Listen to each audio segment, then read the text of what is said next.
좋은 날 되시고 복된 날 되시기를 바랍니다. 우리 저 유초등부 아이들 제가 보여요? 안 보여요? 여기 감만 보이고 차가만 보이고 과일만 보이고 나는 잘 안 보여요? 오늘 추수감사 주일이기 때문에 아주 아름답게 장식이 되어졌습니다.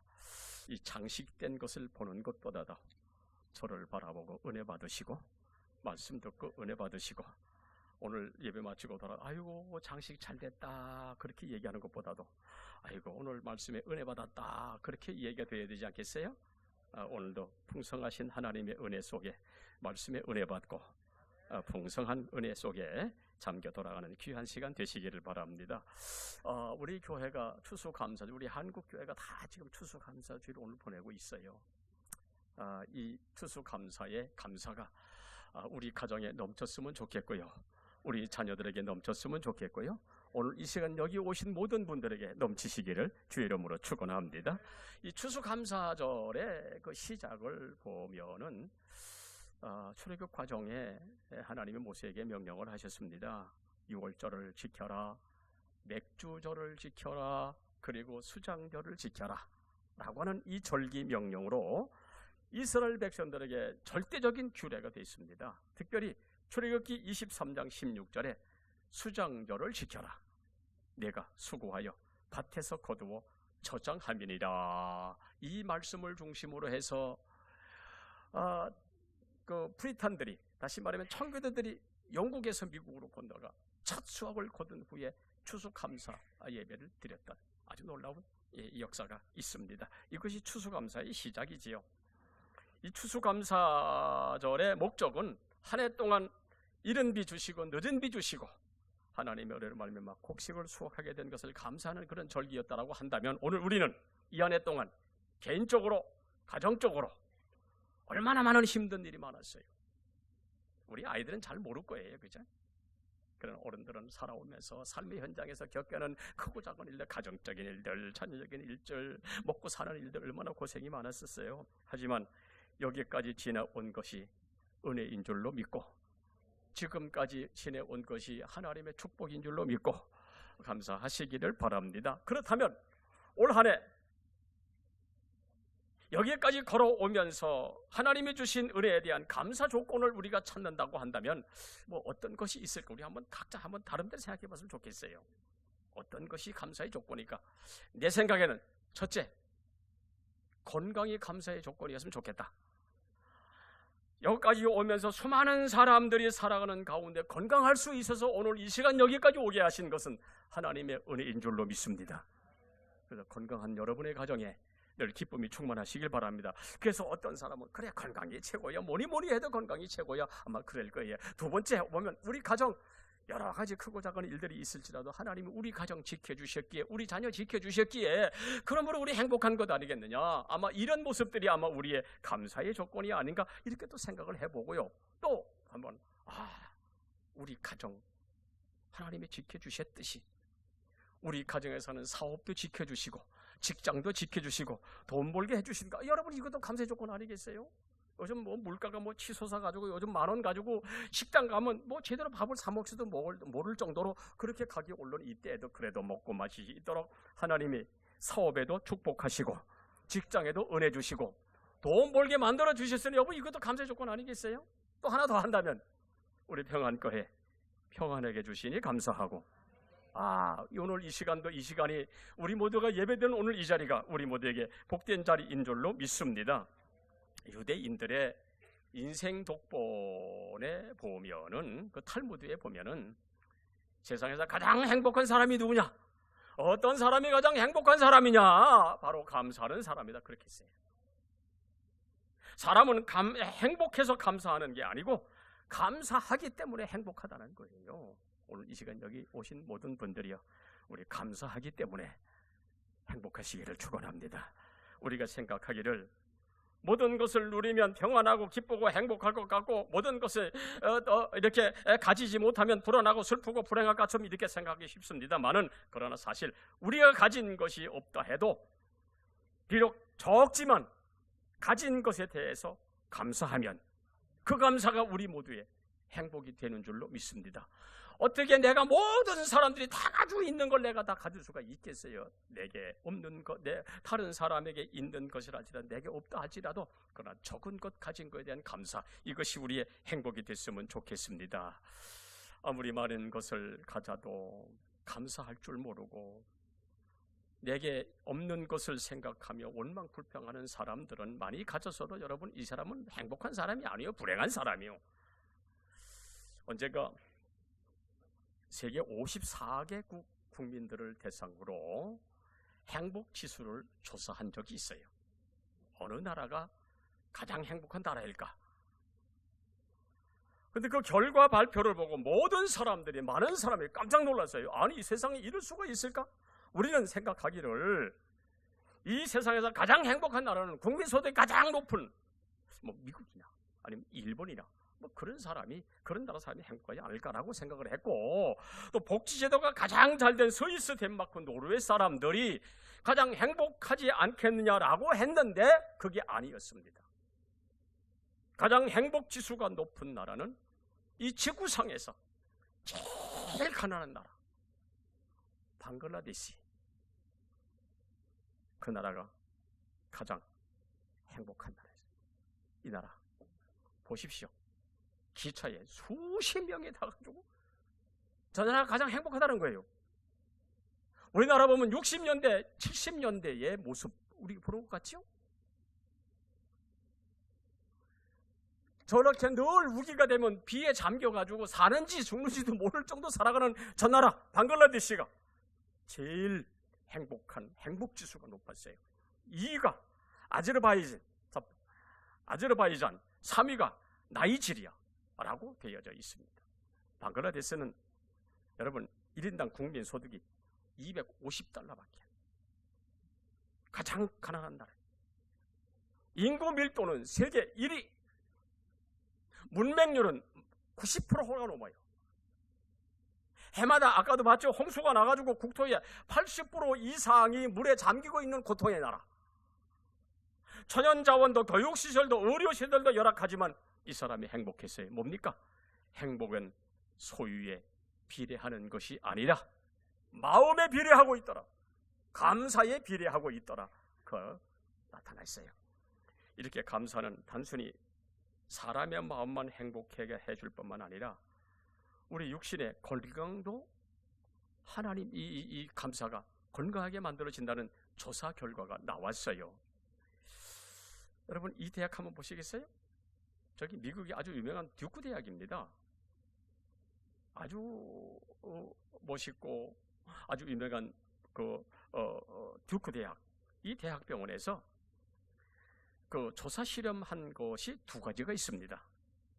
첫째 하나가 뭐냐면 그 괴니히라고 하는 의사와 데이비드라고 하는 의사가 신앙과 건강의 상관관계를 실험을 했습니다. 다시 말하면 신앙이 사람의 건강에 미치는 영향이 어떤 것이냐를 조사를 했는데 이들이 1988년 1년 동안 매주 예배 드리는 사람들이 예배 드리지 않는 사람들보다 어떤 그 모습이 나타나냐를 조사했더니 예배 드리는 사람들이 예배 안 드리는 사람들보다 입원율이 작고 입원을 해도 빨리 퇴원을 하게 되어지더라. 그리고 예배 드리는 사람들이 안 드리는 사람들보다 평균 7년을 더 살더라. 몇 년? 7년. 오늘 여기 계신 분들이요, 다른 사람보다 7년을 더 산다고 하니까 오늘 이 자리가 행복의 자리인 줄로 믿습니다. 또 하나는 예배 드리는 것과 마음의 건강이 상관관계. 다시 말하면 예배가 마음에 미치는 영향이 어떤 것인가를 조사를 했어요. 1999년 이 듀크 대학에서 조금 전에 봤던 그 대학에서 약 한 4,000명을 대상으로 조사해 본 결과 예배를 드리면 우울증이 사라지고 치매가 작아지고 마음의 병이 치료되더라. 오늘 이 자리에 여기 오신 분들이요, 복 받으신 분들인 줄로 믿습니다. 오늘 이 예배 시간에 우리의 질병이 사라지고 심령의 상한 심령도 치유받기를 예수 이름으로 축원합니다. 일본의 그 우주무라 간조라고 하는 신학자가 이런 말을 했어요. 하나님의 저주가 있다면 이건 질병도 아니면 실패도 배신도 아니다. 감사가 얻는 것이 좋다. 감사가 없으니 마음에 생기는 것이 뭐겠어요? 원망이 생기고 불평이 생기고 짜증이 생긴단 말이죠. 그러다 보니까 마음의 병이 생겨가지고 이것이 육신의 병으로 나타나니 그러므로 말미암아 아파한다. 그렇습니다. 만일 우리의 삶 속에 감사가 빠지고 항상 원망하고 불평하고 매사에 짜증을 내며 살아간다면 여러분 어떨까요? 우리 가정의 부부와 우리 가정의 가족들이 날마다 짜증을 내고 날마다 원망 불평하고 살아가는 여러분 그거 행복하겠어요? 만나는 사람마다 인상 박박 쓰고 또 하나님마다 인상을 박박 뿌리면서 험악한 얼굴로 살아간다면 여러분 이건 지옥도 상지옥이 될 거예요. 근데 놀랍게도 성경에 보니까 이스라엘 백성들이 그와 같은 모습이더라고요. 하나님의 은혜로 출애굽을 했지만 감사는커녕 오히려 원망 불평을 눌러놓았어요. 하나님이 함께 하시고 하나님이 인도하시는데도 불구하고 홍해 때문에 아이고 죽겠다 아우성치고 물이 없다고 아우성치고 먹는 음식 때문에 아우성치고 가는 길이 험하다고 투덜거렸어요. 이렇게도 원망하고 저렇게도 원망하고 하다 또 이 사람은 하나님을 원망하고 모세를 원망하다가 나중엔 모세를 돌로 대들었다가 여러분 무슨 그 복을 받았어요? 그걸 망했잖아요.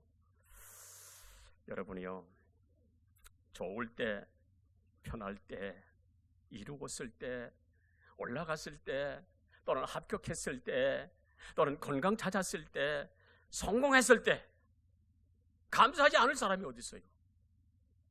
그러나 안 좋을 때, 실패했을 때, 건강하지 못해도 감사하라는 거예요. 왜냐하면 감사는 숨겨진 하나님의 보물이고 감사는 숨겨진 하나님의 축복의 통로라. 그러므로 안 된 것을 감사하면 되게 하시는 하나님의 기적을 보게 될 줄로 믿습니다.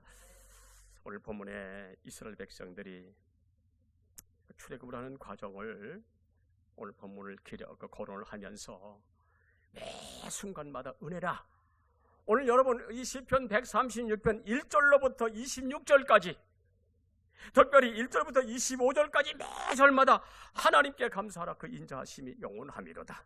이스라엘 백성들이 광야길을 걸어간 모든 과정들을 설명하면서 하나님께 감사하라 그 인자하심이 영원하미로다. 마지막 26절에는 하늘의 하나님께 감사하라 그 인자하심이 영원하미로다 라고 기록을 하고 있어요. 여러분 잘 알듯이 이스라엘 백성들이 출애굽하는 모든 과정 속에 얼마나 힘들었어요. 성경에 보니까 장정만 60만이라고 했어요. 그럼 계수되지 아니하는 어린 아이와 여자들까지 합하면 무려 250만 300만 명이 됩니다. 의왕이나 군포나 여기 이 안양 모든 사람들이 다 합해만 하면 그 정도 될런가 모르겠습니다만은 이 많은 사람들이 광야를 걸어가는 문제, 4열 정도로 할까 8열 정도로 할까 아니면 12열 정도로 할까 따라가라 여러분 그래서 갔겠어요? 이 많은 사람이 광야를 걸어가는 문제, 이 많은 사람들이 먹고 마시는 문제, 이 많은 사람들이 이 섞여 살아가는 인간관계의 문제, 수많은 대적들과 광야의 짐승들로 받던 위험 문제, 이 수많은 문제들이 있었지만 오늘 성경에 하나님이 인도하신다, 하나님이 보호하신다, 이 모든 것을 주관하시는 하늘의 하나님께 감사해라. 오늘 시편 136편 오늘 기자가 그렇게 이야기하는 거예요. 여러분 그렇다면 2023년도 오늘 추수감사절을 지키는 우리 모든 모습도 광야 세상을 살아오며 모양은 달라도 모습은 달라도 크기는 달라도 어렵고 힘들고 벅찬 일들이 여러분은 얼마나 많았어요. 개인적으로, 가정적으로, 사업적으로, 직장적으로, 돈 버는 일적으로 얼마나 어려움이 많았습니까? 하지만 우리는 하나님께 받은 은혜가 너무나 많고 받은 사랑도 너무나 많고 많은 축복이 너무나 많은 줄로 믿습니다. 오늘 본문 속에서 우리가 깨달을 게 있어요. 첫째 하나, 지금까지 살아온 것에 대한 감사해라. 지금까지 살아온 것. 여러분 10절로 16절까지 읽어보면 오늘 본문 110편 136편에 애굽의 장자를 치시면서 이스라엘 백성을 인도해내신 하나님, 그리고 또 강한 손과 펴신 팔로 홍해를 가르시고 마른 땅같이 걷게 하신 하나님, 오늘 본문입니다. 이 험악한 광야길을 걷는 동안 먹고 마실 것을 때를 따라 공급해 주셨던 하나님의 놀라우신 은혜. 여러분, 그러나 이들은 모든 것이 다 시원찮아. 그래가지고 다 투덜거렸어요. 왜 가는 길이 꼭 이렇게 가야 해나? 왜 이렇게 험한 길이요? 좀 먹을 거 좀 없나? 왜 날마다 만나만 주나? 아이고, 고기가 없나? 아이고, 더 좋은 것이 없나? 마늘, 부초가 생각이 난다고 이들은 가는 곳곳마다 원망불평했잖아요. 그래도 하나님은 이들을 인도하여 가나안 땅을 차지하게 하셨으니 오늘 본문 21절 22절에 보니까 이스라엘에게 그 땅을 기업으로 주신 이에게 감사해라, 그렇게 기록을 하고 있네요. 가나안에 이르기까지 그 어려운 길을 가며 겪었던 고통스러운 과정에도 하나님이 인도하셨으니, 하나님이 들이셨으니, 하나님이 보호해 주셨으니 이것이 하나님의 은혜라고 지금 이야기하는 거예요. 뭡니까? 험악한 세상에서 지금까지 살게 주신 하나님의 은혜 감사하라고 하는 이야기예요. 여러분, 우리 2023년도 시작하여 굽이굽이 매달마다 거쳐오며 걸어왔던 걸음걸음 좋은 일들만 있었어요. 아름다운 일만 있었어요. 속상한 일도 많이 있었잖아요. 아픈 일도 많이 있었어요. 그러나 여기까지 지금까지 살게 하신 것 하나님의 은혜인 줄로 믿습니다. 이것이 우리의 감사의 조건입니다. 찬송가 438장에 버틀러라고 하는 이 가사 작사자는 높은 산 거친들 초막이나 궁궐이나 내 주 예수 모신 것이 하늘나라라고 그랬어요. 다시 말하면 주님이 계시니 높은 산도 거친들도 초막도 문제가 되지 않더라. 이유는 주님이 함께 하시고, 이유는 주님이 인도하시고, 이유는 주님이 은혜 주셨기 때문이라고 지금 찬송 가사에 이야기했어요. 그렇습니다. 불행은 어디서 오는 것이냐 하면, 불행은 가지고 싶은 욕망을 다 채우지 못해서 오는 것이 아니라 누리고 있는 것을 귀하게 여길 줄 모르기 때문에 이게 불행이라는 거예요. 불행은 가지고 싶은 것을 다 얻지 못한 데 있는 것이 아니고 내가 가지고 누리고 있는 그것을 감사하지 못하는데 바로 불행이 있다는 이야기입니다. 문제는 내가 처한 현실의 소중한 의미를 모르고 있으니 이것이 불행이고, 은혜가 무엇인지, 복이 어디서 왔는지 이것을 모르고 있으니 이것이 바로 불행이고, 문제는 내가 누리는 행복의 이유를 모르고 산다는데 이것이 바로 불행의 이유가 되는 거예요. 그래서 감사할 줄 모른다는 그것이 인생의 불행이라는 사실을 성경이 우리에게 가르쳐주고 있어요. 이스라엘 백성들이 바로 그랬어요. 광야길을 가면서 하나님이 부족함이 없도록 때를 따라 일용할 양식을 그들에게 주었지만 그들은 어땠어요? 먹어가면서도 누려가면서도 원망불평했잖아요. 아니, 그것이 그 백성들만 그 모습입니까? 아니요, 우리의 모습에도 그런 모습이 있잖아요. 하나님의 크신 은혜로 구원을 받고 때를 따라 먹고 입고 마시도록 하나님 만들어 주신데 불구하고 만족하지 아니해서 살아가는 우리의 삶의 현장에 감사보다도 원망불평, 짜증이 너무 많아. 여러분, 이것이 바로 행복을 빼앗아가는 안타까움이라고 하는 사실이에요. 그러므로 지금 내가 누리는 그 은혜에 감사하면 행복이 되고, 감사하는 축복이 되고, 감사하는 기쁨이 될 줄로 믿으시기를 축원합니다. 이 소설가 코넬리어스 라이너라고 한 사람이 그 간암으로 투병을 하다가 세상을 떠나게 됐어요. 그 부인이 그 라이언의 투병 일지를 가장 긴 밤이라고 하는 그런 책을 엮었어요. 그녀는 그 책에 생전의 남편의 모습을 이렇게 기록을 해 놓았어요. 남편은 아침마다 똑같은 목소리로 기도하는데 하나님, 오늘도 좋은 하루 주심을 감사합니다, 그랬어요. 그래서 자기는 남편에게 무엇이 그토록 좋은 날이냐라고 물었다는 거예요. 왜냐하면 남편이 남은 날들이 얼마 남지 않았기 때문에 나는 남편이 그런 기도를 드리는 것이 전혀 이해가 되지 않는데,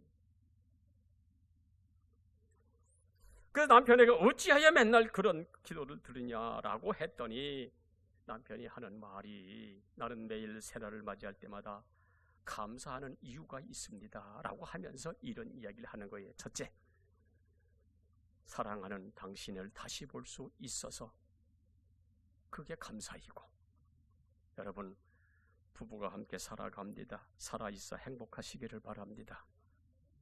그래서 이 사람이 내가 이렇게 감사하는 것은 당신을 내가 매일 볼 수 있기 때문에 감사하는 것이고, 두 번째는 가족들의 음성을 들을 수 있기 때문에 감사하는 것이고, 세 번째는 병들어 눕기 전에 작품을 탈구할 수 있기 때문에 감사하는 것이고, 그리고 또 네 번째는 병과 싸울 의지, 힘을 하나님께 공급해 주시기 때문에 감사하는 것이고, 다섯 번째는 나를 구원하신 하나님이 언제나 나와 함께 하시기 때문에 감사하다라고 이야기를 하더라는 게, 이 사람이 누군지 아십니까? 저거 D-Day, 바로 이 라이언이라고 하는 이 사람이 전공 기자였습니다. 2차 대전 전공 기자로 그 전쟁터에 나가서 그 비참한 현실을 바라보며 쓴 책 D-Day. 저걸 이제 그 남편이 죽고 그의 아내가 이렇게 그 가장 긴 밤이라고 하는 제목으로 이렇게 책을 만들었는데, 바로 저 사람은 아일랜드 출신입니다. 전공 기자로서 2차 대전 그 참상을 기록한 그 모습. 이 사람이 어떤 사람이냐? 2차 대전 전공 기자로서 바로 이 사람입니다. 이 사람에게서 나타나는 감사의 세 가지. 첫째, 평범한 감사더라. 하루하루 살아가는 이 평범한 모든 것이 감사의 조건이더라.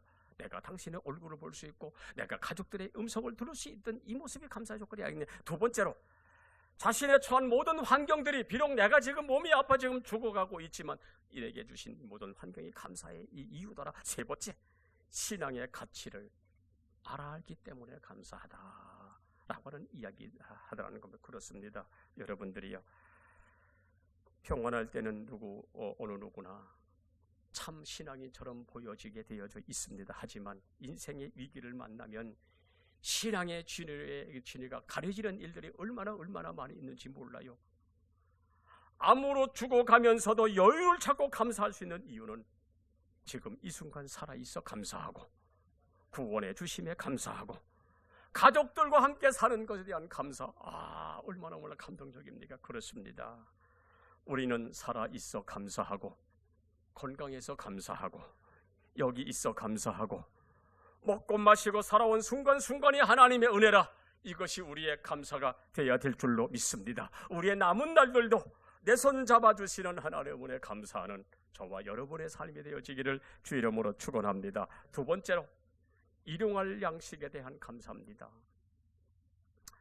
러시아의 그 솔제니친이라고 하는 그 작가가 그 시베리아의 그 수용소에서 자신이 직접 경험한 실제 이야기를 이반 데니소비치의 수용소의 하루라고 하는 이런 소설을 썼어요. 우리 잘 아는 그 소설이지요. 시베리아 수용소의 하루는 이렇게 시작이 됩니다. 어느 때처럼 새벽 5시가 되자 기상을 날리는 신호소리가 들려왔다. 아직 창밖은 어둡고 유리창은 얼어붙고 죄수들이 도망가지 못하도록 2개의 서치라이트가 저 멀리 수용소 양쪽 끝에 있는 막루에서 서로 엇갈리며 수용소 안에 모든 것을 비추고 있다. 영하 40도가 넘어서면, 놀라지도 않네요. 영하 40도라고. 지금 몇 도 될까요? 영사일 거예요. 영하 40도가 넘어서면 작업장으로 끌려나가지 않기 때문에 모든 죄수들이 온도계를 보지만, 오늘은 영하 40도까지 내려가지 않았기에 오늘은 꼼짝없이 추운 작업장으로 끌려가야 한다. 40도가 넘으면 작업장으로 끌려나가지 않지만 40도가 이하 39도만 돼도 작업장에 끌려나가 작업을 한다는 거예요.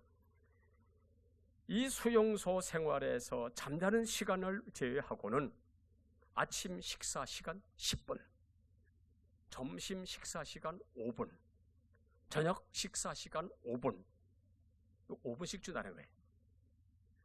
먹을 시간도 적지만 먹을 것이 적은 것은 감빵별로 배급이 되어지는데, 사람이 넷이면 빵이 4개가 나와야 되는데 3개밖에 나오지 않는다는 거예요. 간수가 하나를 빼돌려 아침 식사할 때 누군가가 한 사람이 빵을 못 먹고 굶게 되어진다는 거예요. 아이, 기가 막힌 거 아니겠어요? 40도 이하 39도가 되어져도 작업장에 끌려나가 일을 해야 되는데 빵을 4개 줘야 4명이 먹는데 빵을 3개밖에 안 줘. 누군가가 한 사람이 굶어야 한다는 거예요. 솔제니친이 경험한 시베리아 수용소는 너무나 추워 고통스러운 곳이지만 더 괴로운 것은 빵마저 빼앗아 가는 간수들 때문에 더 힘들더라. 여러분, 빵을 먹어야 사는데 빵을 먹지 못하면 죽잖아요. 인간이 먹으면 살지만 못 먹으면 죽는 거예요. 그것마저 빼앗기는 여러분 얼마나 기가 막히겠어요. 그래서 사람에게는 못 먹는 것보다 여러분 서러운 것이 없습니다. 한번 보실까요? 저게 바로 솔제니친입니다. 이 사람이 바로 솔제니친이요. 이반 데니소비치의 하루라고 하는 시베리아 수용소에서 겪었던 그 모습을 기록했던 놀라운 이 역사가 세상에 밝혀졌잖아요. 해방 이후에 50년대, 60년대 우리 할아버지, 우리 할머니, 우리 아버지, 어머니 세대 참 힘들었죠, 그죠? 저도 어릴 때 경험을 했어요. 먹을 것이 없어요. 미국에서 원조받은 옥수수 가루를 가져다가 죽을 써가지고 한 그릇씩 먹어야 했던 이 어린 초등학교 시절, 우리 초등학교 우리 학생들 있습니다만 초등학교 시절 배가 고파 허리띠를 졸라매야 했던 이 안타까운 역사가 여러분 이 땅에도 있잖아요. 여러분 6.25 전쟁 후에 배고픈 서름에 살던 이 나라 여러분 이해하시겠어요?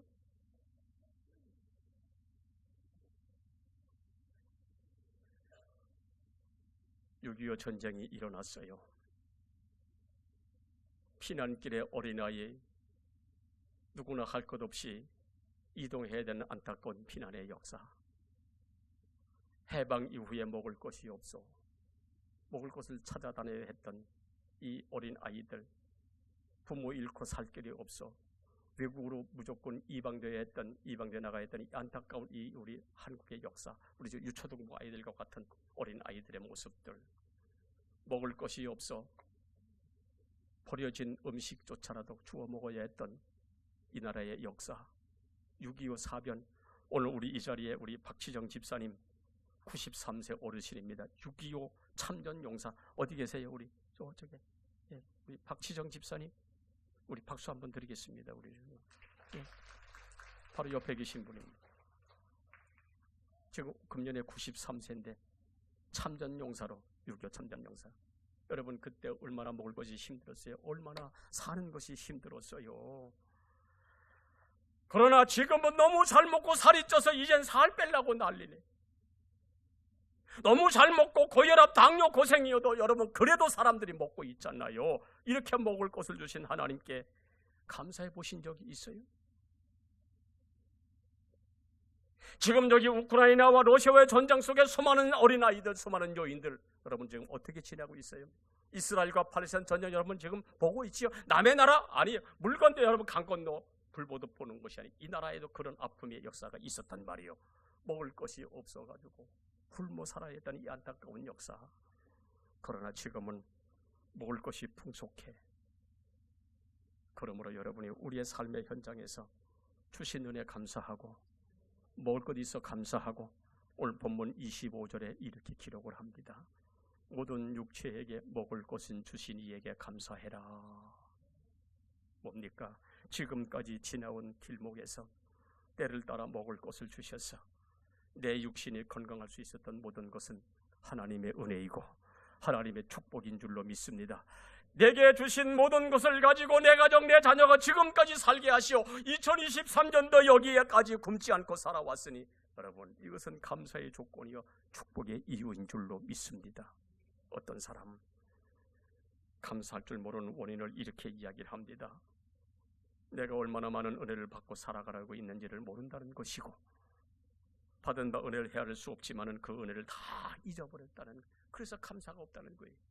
그렇습니다, 여러분. 받은 은혜를 모르는데 어찌 감사할 수가 있겠으며, 받은 은혜를 잃어버렸는데 어찌 감사할 수가 있겠어요. 그러므로 먹을 수 있고 걸을 수 있고 말할 수 있고 들을 수 있고 볼 수 있고 그 은혜를 아는 사람이라면 누구나 누구에게도 원망불평할 자격이 없는 겁니다. 살아온 모든 것이 은혜라고 한다면 사랑하는 여러분들이여 감사로 충만하시기를 예수 이름으로 축원합니다. 세 번째로 지금 여기 있음에 감사하라는 거예요. 오늘 24절에 무슨 말씀입니까? 우리를 우리 대적에게서 건져주신 이에게 감사해라. 21절에 그 땅을 이스라엘에게 기업으로 주신 이에게 감사해라. 이스라엘 백성이 출애굽을 하여 가는 광야길엔 수많은 대적들이 있었어요. 하나님이 강한 팔로 대적들을 물리쳐 가나안 땅을 기업으로 주셨다고 그랬습니다. 이스라엘 백성들이나 어느 누구도 예상치 못했던 출애굽의 역사, 그들이 고난 중에서 아이고 우리 좀 거기서 해방시켜달라고 기도는 했으나 막상 이렇게 출애굽의 역사가 일어날 줄은 그들은 꿈에도 생각하지 못했어요. 애굽의 바로까지도 전혀 예상치 못했던 출애굽의 현장, 모세조태도 양치는 목동으로 있었으나 모세를 불러 바로 앞에 하나님이 세우시고 바로가 꼼짝 못하도록 10가지 재앙을 내리시니 바로가 바로 항복했어요. 그래서 이들은 명실공히 구원받은 하나님의 백성으로 출애굽을 하여 하나님이 주시마 약속하신 땅으로 걸어가게 되었습니다. 출애굽의 구원의 시작도 하나님이 하시고 진행도 하나님이 하시고 출애굽의 마침도 하나님이 하셨습니다. 뭘 이야기합니까? 모든 구원의 시작은 하나님이 하셨고 하나님이 역사하셨다는 그런 이야기입니다. 하나님이 다 하신 줄로 믿습니다. 마찬가지 우리의 구원의 문제도 하나님이 다 하셨습니다. 하나님이 나를 먼저 선택해 주시고 하나님이 나를 불러 예수 믿게 하심으로 내가 구원받는 백성이 된 것이지, 내가 예수 믿어 구원받겠다고 길을 쓰고 애쓴다고 된 일, 이게 되는 것이 아니란 말이에요. 에베소 2장 8절에 하나님이 믿음으로 선물로 주셔서 구원받게 하셨다고 말씀하심을 본다면 구원은 우리의 자랑, 일도 없음을, 하나도 없음을 우리에게 가르쳐주고 있으니 구원은 하나님이 하셨고 역사도 하나님이 하셨고 축복도 하나님이 하신 줄로 믿습니다.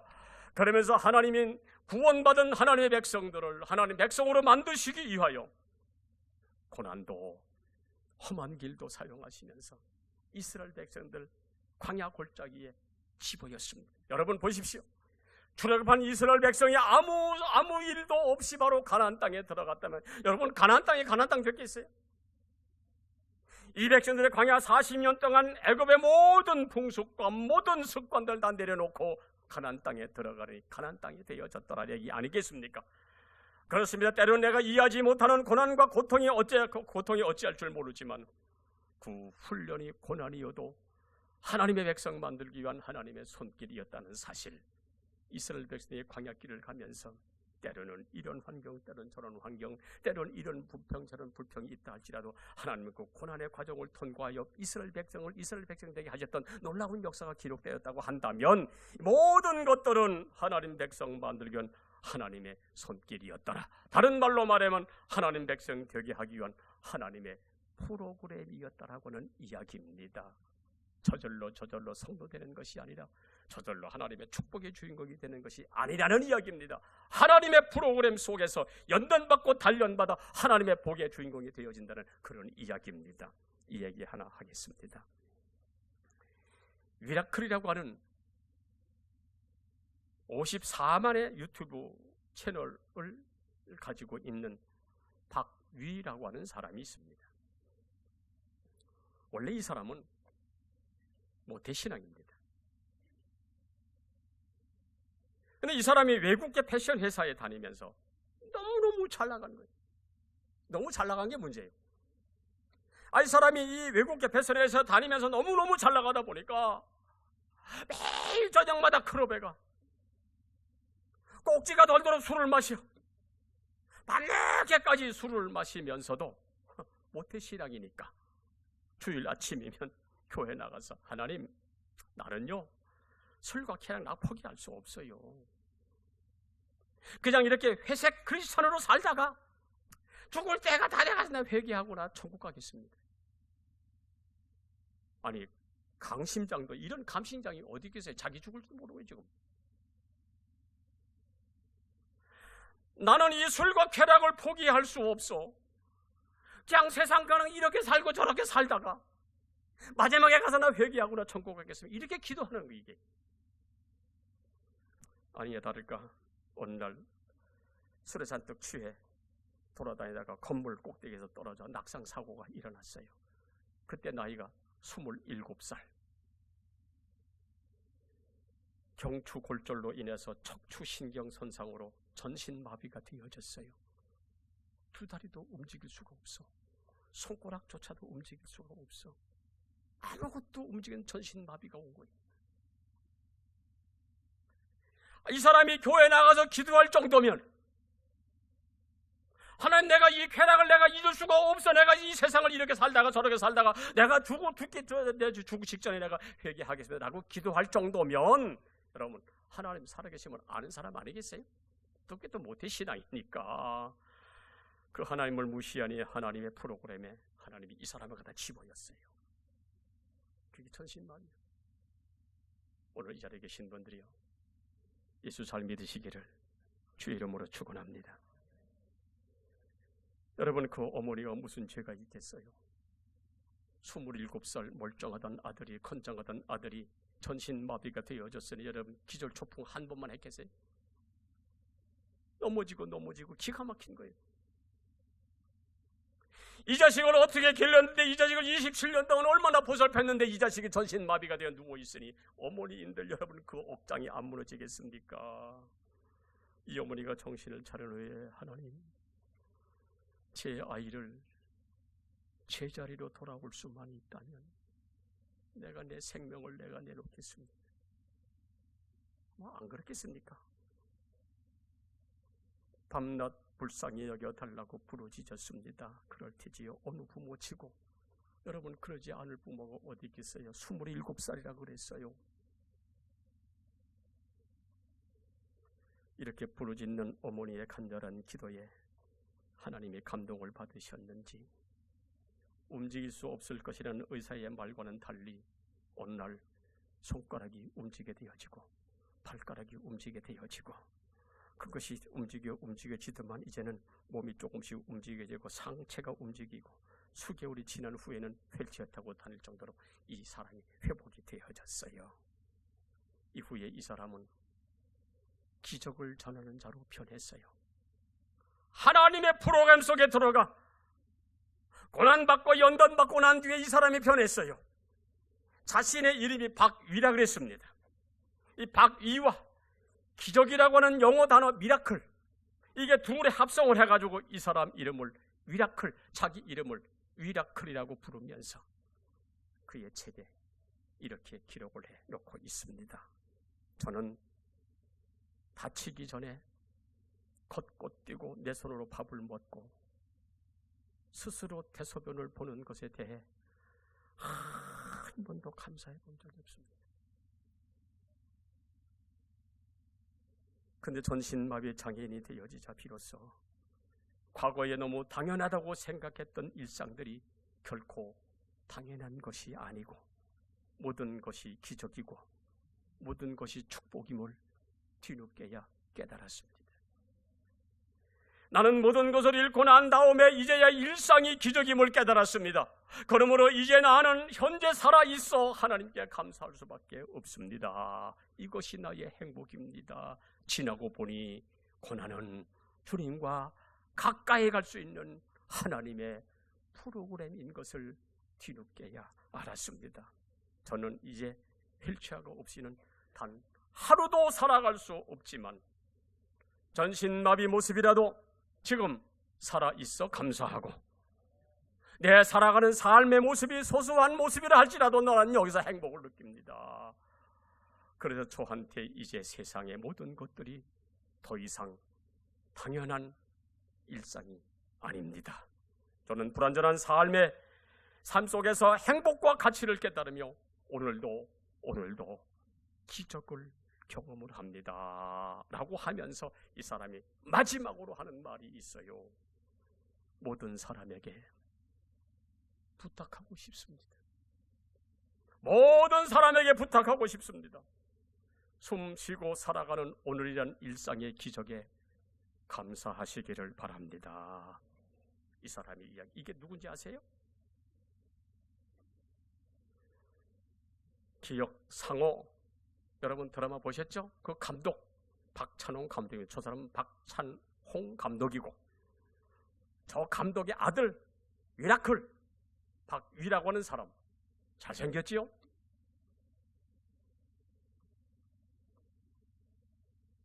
휠체어가 아니면 살 수 없는 사람이 되어졌어요. 박위, 나의 기적, 우리 모두의 기적이다. 하루하루 살아가는 것이 기적이란 말이요. 내가 살아가는 삶의 일상이 나의 기적이란 말입니다. 저 사람의 누나가 누군지 아십니까? 이쁘지요? 잘생겼지요? 누군지 아세요? 박진희 탤런트입니다.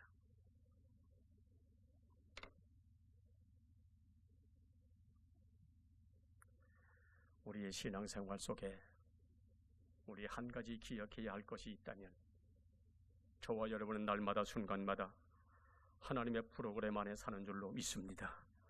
그 프로그램 속에 하나님의 축복의 주인공이 되어져야지. 그래서 감사하고 아름다운 삶을 살아가야지. 하나님을 무시하면 하나님도 나를 무시한다는 사실을 지금 우리 보고 있는 거예요. 언더우드 선교사 그의 기도문에 보면 이런 내용이 있어요. 걸을 수만 있다면, 설 수만 있다면, 들을 수만 있다면, 말할 수만 있다면, 볼 수만 있다면, 살 수만 있다면 나는 더 큰 복을 바라지 않겠습니다. 지금 누군가는 내가 누린 것을 달라고 기도하고 있을 것입니다.